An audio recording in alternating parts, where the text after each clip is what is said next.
Esta sesión está planteada como una aproximación al concepto de lo bello en Denis Diderot, pensador para quien, como veremos, la percepción de relaciones será el fundamento de la belleza. Para esta aproximación nos vamos a centrar en su texto Investigaciones sobre el origen y naturaleza de lo bello, título con el que fue publicado, con posterioridad ya a la muerte del autor, el artículo bello escrito por Diderot en la Encyclopédie e incluido en su volumen segundo, publicado en enero de 1752 y cuando Diderot contaba ya con 39 años. Diderot empezará este escrito exponiendo, nos dice, los diferentes sentimientos de los autores que mejor han escrito sobre lo bello. Empezando este recorrido, no podía ser de otra manera, sino por Platón, quien, según Diderot, si bien nos mostró perfectamente lo que no es bello, en su opinión, sin embargo, no nos dijo nada de lo que es lo bello.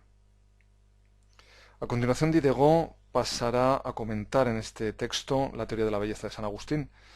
pensador para quien la unidad sería la que constituiría la forma y la esencia de lo bello en todas sus manifestaciones. Ciertamente, la exacta relación de las partes de un todo entre sí era para San Agustín lo que constituiría el carácter distintivo de la belleza. Sin embargo, para Diderot, esta reducción de toda belleza a la unidad o a la exacta relación de las partes de un todo entre sí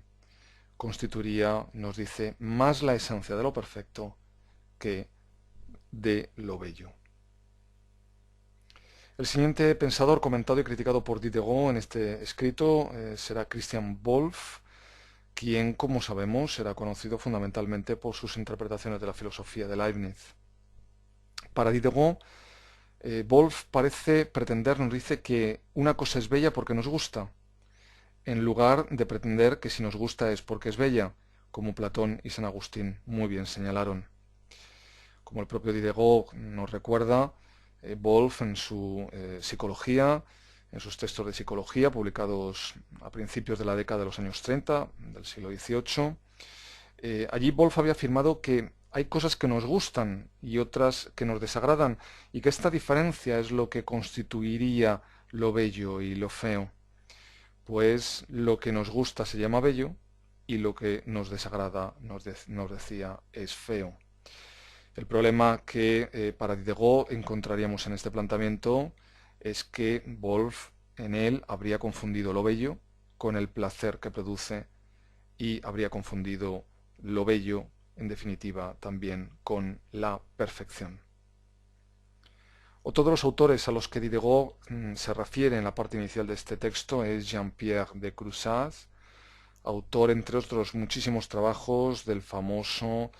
Traité du Beau de 1714. En este tratado sobre lo bello, Crusaze señaló como caracteres de lo bello la variedad, la unidad y la regularidad, así como el orden y la proporción.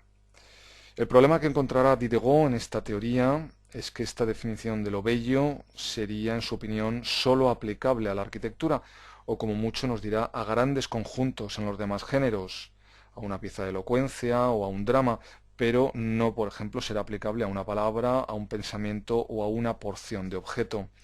Es decir, que Crusaze, en opinión de Diderot, al hacer tan amplia su definición de lo bello, no habría advertido que cuanto más multiplicaba los caracteres de lo bello, más lo particularizaba, y que al proponerse tratar lo bello en general, empezó por darle una noción que sólo en realidad sería aplicable a algunas clases particulares de lo bello. Otro de los filósofos comentados por Diderot es el irlandés Francis Hutchinson, quien, recordemos, había afirmado que hay en todos los hombres un sentido interno de lo bello, es decir, que todos nosotros seríamos poseedores de una facultad por la cual distinguimos lo bello,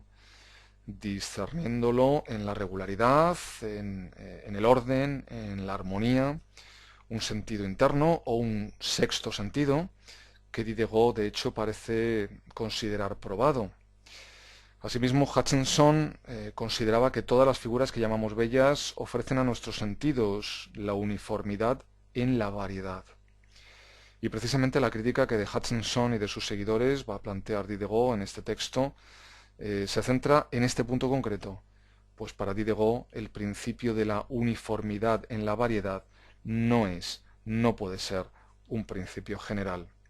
Es decir, que en opinión de Diderot este principio no sería en ningún caso de aplicación general. En relación al sistema propuesto por Anthony Ashley Cooper, tercer conde de Shaftesbury, en su ensayo sobre el mérito y la virtud de 1699, Diderot afirmará que es el más defectuoso de todos los anteriormente mencionados. Diderot, desde luego, no aceptará en ningún caso la propuesta principal de Shaftesbury y que es que lo útil fuese considerado el único fundamento de lo bello. Por último, para Diderot, el ensayo sobre lo bello, publicado en 1741 por el padre André, le parecerá, nos dirá, hasta ahora el que mejor ha profundizado en esta materia, siendo el que más, nos dice, merece ser leído, al haber establecido los principios, escribirá Diderot, más verdaderos y más sólidos de lo bello. Así, nos dirá, el ensayo sobre lo bello es el sistema más ordenado, más extenso y mejor elaborado. Recordemos que para André la belleza se fundamentaba en la regularidad, en el orden y en las proporciones. No obstante, Diderot también encontrará en este tratado un problema, y es el siguiente. André, escribe Diderot, habla sin cesar de orden, de proporción, de armonía, pero no dice una palabra del origen de estas ideas. Para Diderot habría sido deseable que en esta obra se hubiera hecho explícito el origen de las nociones que se encuentran en nosotros de relación, de orden y de simetría. Sin embargo, en opinión de Diderot, André no indicó si a esas nociones de relación, orden y simetría las consideraba adquiridas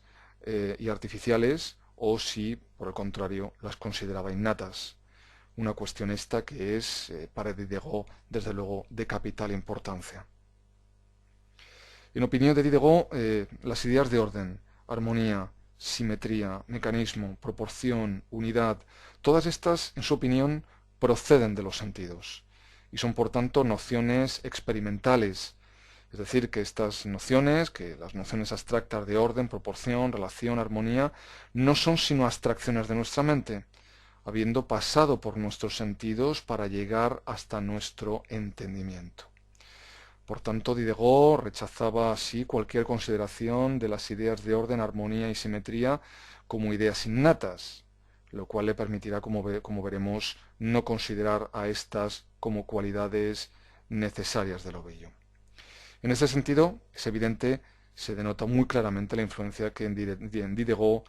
habían ejercido los planteamientos del empirismo inglés y escocés. Y dicho esto, pasemos ahora a comentar brevemente cómo trata de solventar Diderot los problemas que ha ido señalando en relación a las teorías sobre lo bello de los diferentes autores anteriormente señalados, anteriormente comentados. Pues bien, Diderot va a optar por afirmar que la cualidad que hace que los seres que llamamos bellos lo sean es, nos dice, la noción de relación. Así pues, escribe lo siguiente: llamo bello fuera de mí a todo lo que contiene en sí algo con que despertar en mi entendimiento la idea de relación, y bello con relación a mí todo lo que despierta esta idea. Así, continuará escribiendo, decir que una flor es bella es que percibimos entre las partes de que está compuesta orden, armonía, simetría, relación, teniendo en cuenta que estas palabras designan, nos dice, diferentes maneras de considerar las propias relaciones. Por otra parte, si consideramos esa flor respecto a otras flores y decimos que es una flor bella, esto significaría que entre los seres de su especie, es decir, que entre las demás flores, esta flor en particular despertaría en mí especialmente ideas de relación y especialmente ciertas relaciones. Por tanto, y para aclararnos un poco en relación a estos comentarios de Diderot, que podamos decir que una cosa es bonita, que podamos decir que una cosa es bella, que es más bella o que es bellísima, depende de que ésta estimule en nosotros la percepción de un mayor número de relaciones y según también la naturaleza de las relaciones que estimule. Dado que, nos advertirá Diderot, no todas las relaciones son de la misma naturaleza y hay unas que contribuyen más y que hay otras que contribuyen menos a la belleza. No obstante, debemos antes de seguir, creo, detenernos al menos un instante en qué entiende Diderot por este concepto, por el de relación. Pues bien, la definición que nos da sobre este concepto es la siguiente. La relación en general es una operación del entendimiento que considera ya sea un ser, ya sea una cualidad, en tanto que dicho ser o dicha cualidad supongan la existencia de otro ser o de otra cualidad. El ejemplo que nos propone para comprender esto es el siguiente. Dice, cuando digo que Pierre es un buen padre, considero en él una cualidad que supone la existencia de otra, es decir, la de hijo. Y así otras relaciones, todas las que pueda haber. Así pues, continúa, cuando digo que un ser es bello por las relaciones que advertimos en él, hablo de las relaciones reales que en él están y que nuestro entendimiento advierte con la ayuda de nuestros sentidos. Y es aquí muy destacable, como vemos, la importancia que en relación a lo bello da Diderot al entendimiento frente al sentimiento, puesto que, como deja claro en este texto, la relación solo está en nuestro entendimiento. Pero como todo esto quizá todavía pueda resultarnos algo confuso, Diderot intentará aclararnos en qué consiste este enfoque relacional de lo bello, proponiéndonos para ello un ejemplo tomado de la literatura y centrado en esta frase que vemos en la pantalla, que muera. Una frase tomada de la tragedia de los Horacios de Pierre Corneille. Según Diderot, si preguntamos a alguien que no conozca la obra de Corneille, de la que está extraída, y le preguntamos qué piensa de estas palabras, lo más probable es que nos diga que esta frase no le parece ni bella ni le parece fea.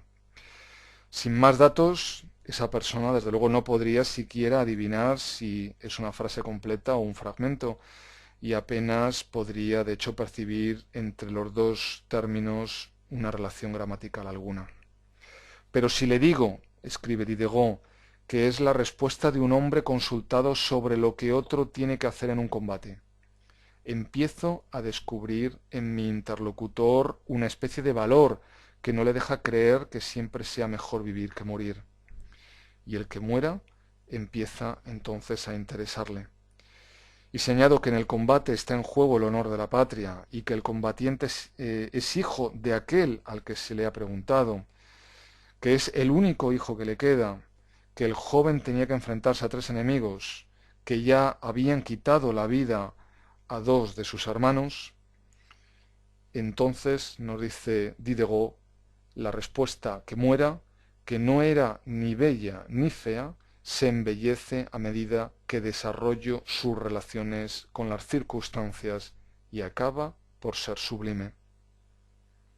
Diderot, por tanto, con este ejemplo lo que viene a decirnos es que la belleza comienza, aumenta, varía, se debilita y desaparece con las relaciones. De manera que si, por ejemplo, cambiamos las circunstancias y relaciones en relación a la frase que muera, esta podría incluso convertirse en burlesca o en algo gracioso, si la ponemos, por ejemplo, en los labios de otros personajes y en otras circunstancias. Son, pues, en definitiva, para Diderot, las relaciones las que constituyen la belleza. Diderot trata de convencernos así de que es la percepción de las relaciones la que ha dado lugar a la invención del término bello, y que sean las relaciones las que constituyen la belleza le va a permitir también evitar señalar cualidades como la grandeza, la utilidad o la simetría como las únicas cualidades de lo bello, al contrario de lo que sí que habían hecho algunos de los pensadores anteriores a él. De esta manera, Diderot parece, bueno, haber encontrado una vía para explicar por qué no todos los seres que consideramos bellos tienen, por ejemplo, la cualidad de la grandeza, por qué no todos los seres que consideramos bellos tienen la cualidad de la utilidad, o cómo es que hay objetos bellos que carecerían, por ejemplo, de la cualidad de la simetría, como sería, nos dice, por ejemplo, una pintura de una tormenta, de una tempestad, en donde, bueno, pues todo lo que aparece de alguna manera es caótico y en absoluto, desde luego, sometido a la simetría. Por tanto, insiste Diderot, nos veremos obligados a reconocer que la única cualidad común, según la cual todos estos seres bellos concuerdan, es la noción de relación. Considerar la percepción de las relaciones como el fundamento de lo bello permite a Diderot también hablar de la noción general de lo bello desde una perspectiva histórica, pero también, y esto es extremadamente importante para este cierto universalismo que sin duda está latente en la mayor parte de los filósofos de la Ilustración, le permitirá hablar de la noción general de lo bello también desde una perspectiva, digamos, transcultural. Y esto, insisto, es algo, creo, de extrema importancia, pues Diderot en este texto exige que la verdad de la definición de lo bello no sea local, que la definición de lo bello no sea algo particular ni momentáneo. En su opinión, si tratamos de extender la noción general de lo bello a todas las épocas, a todos los hombres y a todos los lugares, esta noción no podría estar, desde luego, basada en cualidades concretas, como sí que habían defendido, repito, algunos otros pensadores, que consideraban, por ejemplo, la simetría, la utilidad o la grandeza cualidades esenciales de lo bello.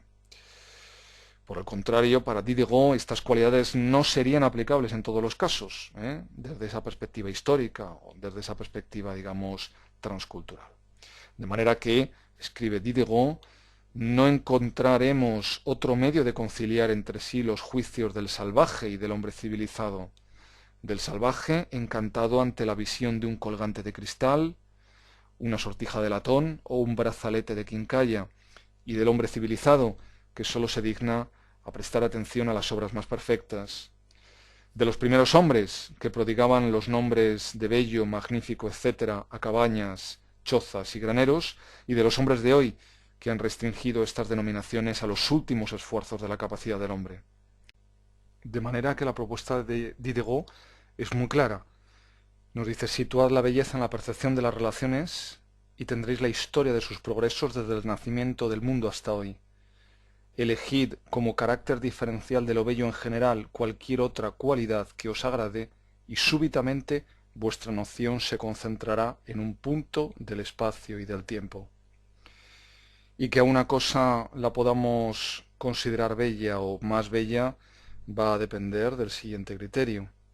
Lo bello que resulta de la percepción de una sola relación, normalmente, escribe Diderot, es menor que lo que resulta de la percepción de varias relaciones. Por tanto, nos dice, la visión de un bello rostro o de un bello cuadro impresiona más que la de un solo color. Un cielo estrellado más que una cortina azul, un paisaje más que un campo abierto,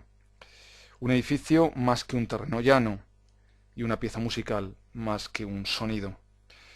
Pero esto, evidentemente, solo hasta ciertos límites, pues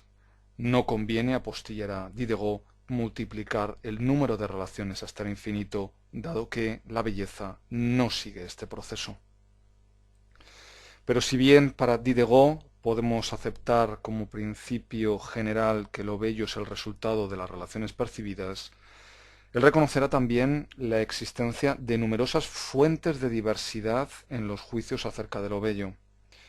Y la primera de estas fuentes de diversidad estaría referida precisamente a lo que señalaba en la diapositiva anterior. Pues si bien, insisto nuevamente en ello, para Diderot lo bello es el resultado de las relaciones percibidas, es indudable que según se tenga más o menos conocimiento, experiencia, costumbre de juzgar, de meditar, de ver, más amplitud natural en la inteligencia, se dice que un objeto es pobre o rico, confuso o completo, mezquino o recargado. Como nos está aquí recordando, Muchas veces el artista se vería obligado a emplear más relaciones de la que la mayor parte de la gente puede captar y en las que solo los que se dedican a ese mismo arte, solo los expertos, podrían llegar a conocer realmente y por tanto a valorar la grandeza en el mérito de esa creación. Por otra parte, señala Diderot que entre las relaciones podemos distinguir infinidad de clases. Las hay que se fortalecen, se debilitan y se moderan mutuamente. Por tanto, podría haber diferencias en los juicios sobre la belleza de un objeto dependiendo de si quien lo contempla capta todas las relaciones, es decir, si el que lo contempla es capaz de captar todas las relaciones que allí existen, o si solo capta una parte de esas relaciones. Y esto es lo que Diderot considera como la segunda fuente de diversidad de los juicios. Por otro lado, y dado que consideramos a los seres no solamente en sí mismos, sino también respecto al lugar que ocupan en la naturaleza, en el gran todo, nos dice, habría relaciones que consideramos más o menos esenciales, como por ejemplo nos dice el tamaño respecto al hombre, a la mujer y al niño. Así, apoyándonos en esta afirmación de Diderot, podríamos nosotros afirmar, por ejemplo, que bueno, un niño que quizá tuviese un tamaño muy superior al que corresponde a su edad, desde esta perspectiva no sería o no podría ser bello. Años más tarde, Diderot, en pensamientos sueltos sobre la pintura, la escultura y la poesía, para que sirvan de epílogo a los salones, publicado en 1777, allí afirmará Diderot que en relación a las artes imitativas, es decir, en relación a las artes plásticas en general, la percepción en la obra de unidad, de armonía y de variedad es lo que realmente la hará bella, y que nada es hermoso sin unidad, y que no hay unidad sin subordinación. Por otra parte, y como cuarta fuente de diversidad en los juicios, estarían, nos dice, el interés, las pasiones, la ignorancia, los prejuicios, los usos, las costumbres, los climas, los hábitos, los gobiernos, los cultos, los acontecimientos.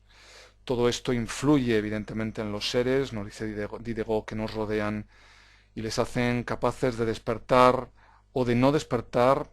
en nosotros diversas ideas, aniquilándose en ellos relaciones completamente naturales y estableciéndose en relaciones, digamos, caprichosas o puramente accidentales. Otra fuente de diversidad de juicios sería la diversidad existente de talentos y conocimiento que nos impele a que todo lo relacionemos con nuestros propios conocimientos. Así, por ejemplo, asegura Diderot, el pintor que se dedica a buscar efectos de luz, tonos, claroscuros, formas relativas a su arte, ignorará, nos dice, los caracteres que el floricultor admira e incluso puede tomar como modelo la flor que el curioso, sin embargo, despreciaría. Y por supuesto, también afectarían a nuestros juicios estéticos la atracción y el rechazo suscitados por la enseñanza, la educación, el prejuicio o por un cierto orden artificial, nos dice, en nuestras ideas. Incluso a veces nos recordará Diderot en este escrito, al objeto más bello se le pueden asociar ideas desagradables, algo que trata de explicarnos con el siguiente ejemplo referido a la arquitectura y que quizá podríamos imaginar en un espacio como este. Escribe Diderot. Este vestíbulo siempre es magnífico, pero mi amigo ha perdido la vida en él. Y en este vestíbulo solo veo a mi amigo expirando, y ya, por tanto, no siento su belleza. Es decir, que un objeto bello podría también verse impregnado de un cortejo de ideas accidentales, impidiendo así que realmente seamos capaces de sentir su belleza. Otra fuente de diversidad de juicios tendría su causa en el hecho de que, bueno, en ocasiones inferimos la perfección de la obra solo por causa del nombre del autor, y en las que lo único que hacemos es a veces admirarla por ello, como cuando decimos, nos pone Diderot este ejemplo, este cuadro es de Rafael y eso basta, algo que evidentemente sería inaceptable como fundamentación de juicio estético alguno. En todo caso, todas estas causas de diversidad en nuestros juicios son para Diderot motivo para pensar que lo bello real, que consiste en la percepción de las relaciones, desde luego no puede ser en ningún caso una quimera. Y todo ello aunque Diderot reconozca que seguramente no hay dos hombres sobre la Tierra que perciban exactamente las mismas relaciones en un mismo objeto y que lo juzguen bello con la misma intensidad. Finalmente, y ya para terminar esta pequeña introducción, pasemos a hacer un pequeño resumen de las ideas esenciales que Diderot nos ha ido presentando en este texto. En primer lugar, hemos visto cómo llamaríamos bello a todo lo que contiene en sí algo con que despertar en nuestro entendimiento la idea de relación. Pues para Diderot, recordemos, la percepción de relaciones es el fundamento de lo bello. En segundo lugar, la belleza comenzaría, aumentaría, variaría, se debilitaría y desaparecería con las relaciones. Recordemos a este respecto lo que pasaba con la frase que muera extraída de la obra Horacio de Corneille. Es decir, que si cambiamos las circunstancias y relaciones en relación a una cosa o expresión, por ejemplo, esta podría llegar a ser bella o dejar de serlo, pues la belleza dependería fundamentalmente, como hemos visto, de operaciones del entendimiento. Por último, que algo sea bello, sea más bello, bellísimo o feo, dependería a su vez del número de relaciones que sea capaz de estimular ese algo. Así, lo bello que resulta de la percepción de una única relación, normalmente, escribía Diderot, es menor que lo que suele resultar de la percepción de varias relaciones, y por ello la visión de un cielo estrellado nos impresiona más que una simple cortina azul. Sin embargo, que algo sea bello, que algo sea más bello, bellísimo o que sea incluso feo, dependería en cualquier caso no sólo del número de relaciones que sea capaz de estimular, sino también de la naturaleza de las relaciones que estimule, teniendo en cuenta, lo decíamos antes, que no todas las relaciones son de la misma naturaleza y que unas contribuyen más y otras contribuyen menos a la belleza, siendo fundamentalmente en relación a las artes imitativas la percepción en la obra de unidad, la percepción en la obra de armonía y de variedad, lo que la hará bella, tal y como afirmará más adelante Diderot en su obra Pensamientos sueltos sobre la pintura de 1777. En estas consideraciones, que duda cabe, se demuestra el conocimiento profundo de Diderot de los postulados de los más importantes teóricos de la estética francesa de finales del XVII y de principios del XVIII, sobre todo, como hemos visto, de Crousaz, André, Dibot, Watteau, etc. Pero también, insisto de nuevo en ello, se aprecia muy claramente la fortísima influencia del pensamiento británico en Diderot, especialmente la ejercida por el texto de John Locke, Essay Concerning the Human Understanding, de 1690. Una influencia que, en todo caso, será también muy apreciable en otros ilustrados franceses como Montesquieu, Voltaire o el propio Rousseau. En definitiva, la experiencia como origen de todo conocimiento y la refutación de las doctrinas cartesianas que desarrollaron los empiristas ingleses serán desde luego planteamientos muy poderosos que dejarán grandísima huella en el pensamiento de Diderot y que fundamentarán, como hemos visto, en gran medida su pensamiento estético. De hecho, no podemos olvidar que Diderot ha sido considerado por muchos el pensador de la sensibilité. Y en efecto no es de extrañar que una de sus primeras obras fuese el titulado Carta sobre los ciegos de 1749, un tratado sobre la percepción que debía mucho a los posicionamientos de John Locke, un texto en el que la belleza objetiva quedaba desplazada en pos del reconocimiento del sujeto como el verdadero centro de la experiencia estética.